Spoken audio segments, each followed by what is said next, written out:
धनी होई अबा गरीब होई संसार रे निश्चय दुख से पाई।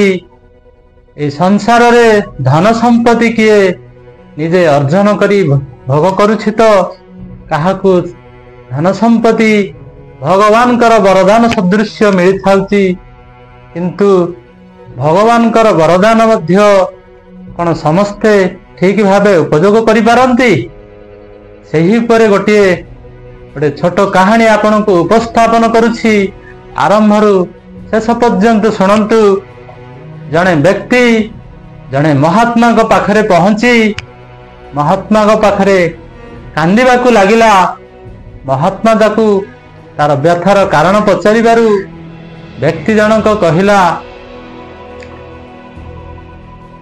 हे महात्मा मु बड़ दरिद्र, जदि आपणकर आशीर्वाद रु मते किछि धन दौलत प्राप्त हुए ताहले आत्मा को शांति मिली पारिबो।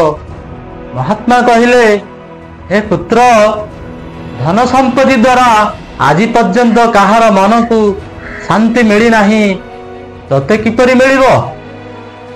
बहुत बुझाइबा परे व्यक्ति जनक न बुझिबारु महात्मा ताकू गोटे परस मणि देई कहिले, ए मणि को नहीं जेकोसी लुहा को छुआई देले लुहाटी सुनारे परिणत हो जिवो, किंतु ए मणि तो पाखरे केवल गोटे दिन ही रहिबो। मणिटी जेतले पाइला व्यक्ति जनक प्रसन्नतारे फुली उठिबा को लागिला। आउ अधिकरु अधिक सस्ता लुहा संग्रह करिबा पई से सहर सारा चारिआडे बुलिबा आरंभ कला। दिन सारा एपरी अकारण रे धां धपड़ करिबारे तार समय बीतीगला।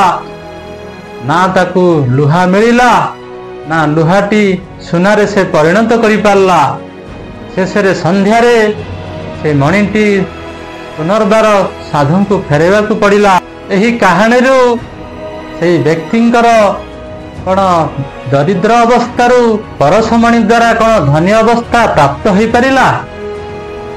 सेही भली आमर मनीष को मध्य जीवन रूपक परसमणि देवतांक वरदान मिलिछि, ताकू ठीक भावे उपयोग करि न पारि से मध्य अनुताप करुछि। जहा कि व्यक्तिंकर परसमणि थाई मध्य दरिद्ररू से धन संपत्ति ना लुहारू से सुना को परिवर्तन करि पारला, ना गरीबरू से धनी होई पारिला। आमर सुविचार आपण मानक पई जदि उपहार और नीति शिक्षा होई थाए, आमर चैनल को लाइक सब्सक्राइब और बहुमात्रा रे शेयर करबा को अनुरोध। शेषे समस्त को अनुरोध करुछि, भगवान कर आमको मिलिथिबा जीवन को आमे जदि सठिक भावे उपयोग न करिबा, व्यक्ति भली परसमणि थाई मध्य दरिद्र होई जेपरि रहिला, सेहीपरि आमे मध्य आमर जीवन थाई मध्य आमे तार उपयोग जदि न करि परिबा, आमे मध्य अशांति रे जीवन निर्वाह करिबा। तेणु जीवनर प्रत्येक मुहूर्त को सठिक भावे उपयोग करि चलंतु। आपण निश्चित सुख शांति रे जीवन निर्वाह करिवे।